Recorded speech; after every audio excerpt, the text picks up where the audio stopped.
एकनाथ शिंदे अचानक से चर्चा में आए हैं, लेकिन महाराष्ट्र की राजनीति के लिए और शिवसेना की राजनीति के लिए ये नया नाम नहीं है। शिंदे कितने ताकतवर नेता हैं ये हम आपको बताने जा रहे हैं और साथ ही साथ शिंदे के हाथ में कितनी ताकत है कि वो इस बार महाराष्ट्र की सत्ता ही बदल देंगे, इसके बारे में भी इस रिपोर्ट में आपको जानकारी मिलेगी। नमस्कार, मेरा नाम प्रवीण तिवारी है। शिवसेना में ठाकरे परिवार के बाद कभी नंबर 2 की हैसियत रखने वाले शिवसेना के बागी नेता और कैबिनेट मंत्री एकनाथ शिंदे की बगावत के बाद महाविकास आघाड़ी गठबंधन संकट में आ गया है। इस सियासी संकट में एकनाथ शिंदे का पलड़ा भारी पड़ रहा है। मुख्यमंत्री उद्धव ठाकरे और एनसीपी सुप्रीमो शरद पवार ने शिंदे को सीएम बनाने के संकेत दिए हैं।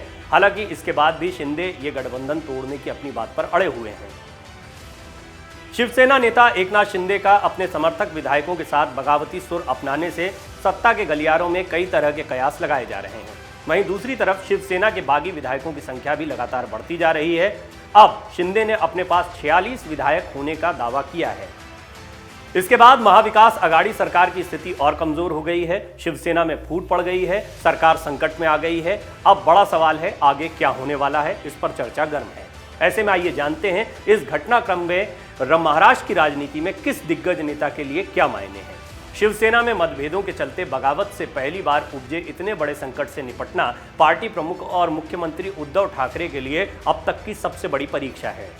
यह घटनाक्रम ऐसे समय पर हुआ है जब उनका स्वास्थ्य ठीक नहीं है। उद्धव के लिए यह स्पष्ट संकेत है कि पार्टी और विधायकों पर उनकी पकड़ कमजोर हुई है। इससे पार्टी में उनकी साख को नुकसान पहुंचा है। अब देखने वाली बात यह होगी कि उद्धव ठाकरे बगावत पर उतरे एकनाथ शिंदे और उनके समर्थकों को मनाने में कामयाब होते हैं या नहीं।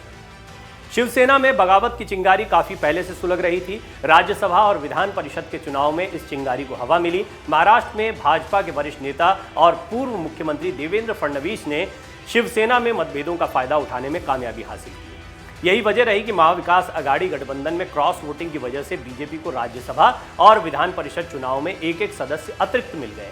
इसे सीधे तौर पर फडणवीस की कोशिशों के सफल नतीजे से जोड़कर देखा जा रहा है। जाहिर है कि महाराष्ट्र भाजपा में उनका कद और बढ़ा है। अब ये कयास लगाए जा रहे हैं कि शिवसेना से बगावत करने वाले एकनाथ शिंदे अपने समर्थकों के साथ बीजेपी के पाले में आ सकते हैं। राजनीति के धुरंधर माने जाने वाले एनसीपी प्रमुख 81 वर्षीय शरद पवार की प्रतिष्ठा भी शिवसेना में बगावत से प्रभावित हुई है। अपनी पार्टी के भीतर और सहयोगी दलों की समस्याओं को सुलझाने में माहिर पवार भी राज्यसभा और विधान परिषद चुनाव में महाविकास आघाड़ी गठबंधन के नेताओं की क्रॉस वोटिंग को रोकने में सफल नहीं हो पाए। जबकि महाराष्ट्र में वर्ष 2019 के विधानसभा चुनाव के बाद बीजेपी को सत्ता से बाहर रखने के लिए शिवसेना एनसीपी कांग्रेस गठबंधन खड़ा करने में पवार ने अहम भूमिका निभाई थी। इतना ही नहीं, एनसीपी में अजीत पवार की बगावत और उनके भाजपा के साथ सरकार बनाने पर भी शरद पवार ने ऐसा दांव चला था कि तत्कालीन मुख्यमंत्री देवेंद्र फडणवीस को कुछ समय बाद ही इस्तीफा देना पड़ा था। ऑटो चालक से राजनीति में कदम रखने वाले शिवसेना नेता एकनाथ शिंदे ने बगावती सुर अपनाकर पार्टी में अपनी ताकत का एहसास करा दिया है। शिवसेना नेता अनंत दिघे से करीबी के चलते एकनाथ शिंदे को पार्टी में अहमियत मिली। धीरे धीरे पार्टी में उनका कद बढ़ गया, मगर कुछ मसलों पर पार्टी नेतृत्व से मतभेदों के कारण वो पिछले कुछ समय से नाराज चल रहे थे। इसका नतीजा ये रहा कि वो पार्टी के कुछ विधायकों को साथ लेकर बगावत पर उतर आए। उनके इस कदम से राज्य की महाविकास आघाड़ी सरकार पर संकट मंडरा रहा है। महाराष्ट्र में जबरदस्त सियासी उठापटक और पाला बदल के बीच शिवसेना ने भारतीय जनता पार्टी और अपने ही बागी विधायकों पर निशाना साधा है। शिवसेना ने अपने मुखपत्र सामना के संपादकीय में मौजूदा सियासी तूफान को स्वप्न दोष की तरह बताया है। पार्टी ने अपने बागियों को चेताया है कि समय रहते सावधान हो जाओ, वरना उन्हें कचरे में फेंक दिया जाएगा।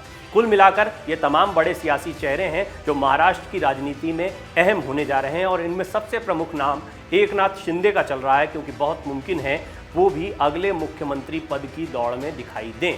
क्योंकि एनसीपी और कांग्रेस इस मामले को सुलझाने के लिए, इस बगावत को खत्म करने के लिए एकनाथ शिंदे का चेहरा सामने रख सकते हैं। लेकिन बड़ा सवाल ये है कि इन्हीं दोनों पार्टियों के समर्थन को आधार बनाकर एकनाथ शिंदे ने बगावत की है, तो ऐसे में क्या वो इनका समर्थन लेंगे या फिर बीजेपी के समर्थन से वो खुद मुख्यमंत्री बनेंगे, या चेहरा बीजेपी का होगा और वो अपने बागी विधायकों के साथ बीजेपी की सरकार को समर्थन करेंगे। जवाब के लिए थोड़ा इंतजार करना होगा। हम अपडेट आप तक पहुंचाते रहेंगे। हमारे साथ बने रहने के लिए धन्यवाद। नमस्कार। डाउनलोड करें अमर उजाला ऐप और पाएं खबरें लगातार। अगर आप ये वीडियो YouTube पर देख रहे हैं तो हमारे चैनल को सब्सक्राइब करें और बेल आइकन को दबाना ना भूलें। अगर आप फेसबुक पर यह वीडियो देख रहे हैं तो हमारे पेज को लाइक करें।